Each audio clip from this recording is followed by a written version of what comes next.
بسم اللہ الرحمن الرحیم۔ امام کہتے ہیں کہ کچھ چیزیں ہیں، دو قدم امام کہتے ہیں ایسے جو خدا کو بہت پسند ہیں۔ پہلا قدم خدا کی راہ میں جہاد کے لیے جو اٹھے اور کھڑا رہے، خدا کو یہ قدم بہت پسند ہے۔ دوسرا قدم جو رشتہ داروں میں صلہ رحمی کے لیے اٹھے، خدا کو یہ قدم بہت پسند ہے۔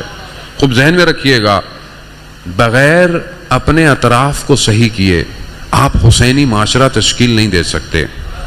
آپ خود نمازیں پڑھتے رہیں، آپ خود اچھے کام کرتے رہیں، لیکن خدا نہ خواستہ میرے وجود سے میرے رشتہ دار اذیت میں ہوں، میرے بہن بھائی تکلیف میں ہوں، ایسے کردار حسینی کردار نہیں ہوتے۔ اگر کوئی ناراضگی ہے، اگر کوئی اختلاف ہے، عہد کریں اس محرم میں ہم ختم کر دیں گے۔ یہی تو کمال ہے اس محرم کا کہ یہ انسان کو پرواز دیتا ہے، نہ نیچے لے کے جاتا ہے۔ خوب یہ دو قدم خدا کو پسند ہے۔ دو جرعے، جرع فارسی میں کہتے ہیں ایک جرع جیسے آپ پانی کا یوں اٹھائیں نا، تو امام کہتے ہیں دو جرعے خدا کو بہت پسند ہیں۔ کیا؟ ایک وہ جو غصے کو پی جائے، یہ جو پینا ہے ظاہر ہے اندر اتارنا ہے، یہ خدا کو بہت پسند ہے۔ ایک وہ جو مصیبت کو اپنے وجود میں گرا دے اور ظاہر نہ ہونے دے، یہ خدا کو بہت پسند ہے۔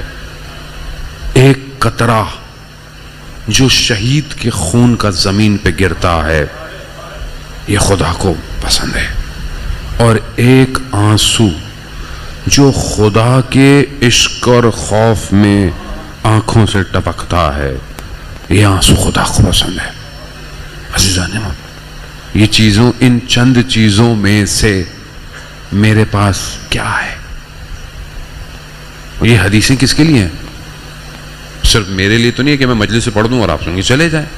یہ حدیثیں اس لیے ہیں کہ میں ان حدیثوں میں کہاں ہوں، کہ امام نے کئی سو سال پہلے جو بات کہی تھی، کیا میں اس حدیث کا مصداق ہوں یا نہیں ہوں؟ خوب آپ کے ذوق سماعت کے لیے شخص امام جعفر صادق علیہ السلام کے اللہم صلی علی محمد وعلی محمد، امام کی خدمت میں آیا، دوسرے ملک کا تھا۔ امام نے حال احوال پوچھا، کہا ہمارے ماننے والے چاہنے والے کیسے ہیں؟ کہا مولا بہت اچھے ہیں۔ مولا کہا کیا کرتے ہیں؟ کہا مولا جب آپس میں جمع ہوتے ہیں، ملتے ہیں۔ کہا کیا ذکر کرتے ہیں؟ کہا مولا آپ کے فضائلوں کا ذکر کرتے ہیں۔ کہا آپ کے جد پہ گریا کرتے ہیں۔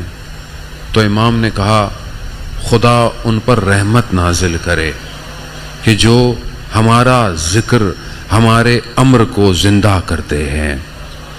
اور یہ آپ کی اور ہمارے لیے عزیزان محترم، یہ امام نے اس وقت ہمارے لیے دعا کی ہے۔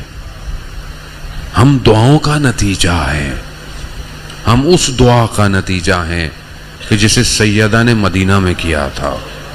اور یہ آسان تھوڑی ہے، یہ کائنات میں یہ جو شور برپا ہے، یہ آسان ہے شور؟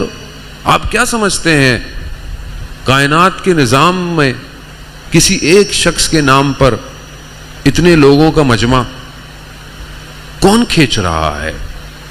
کیا چیز کھینچ رہی ہے آپ کے دل کو؟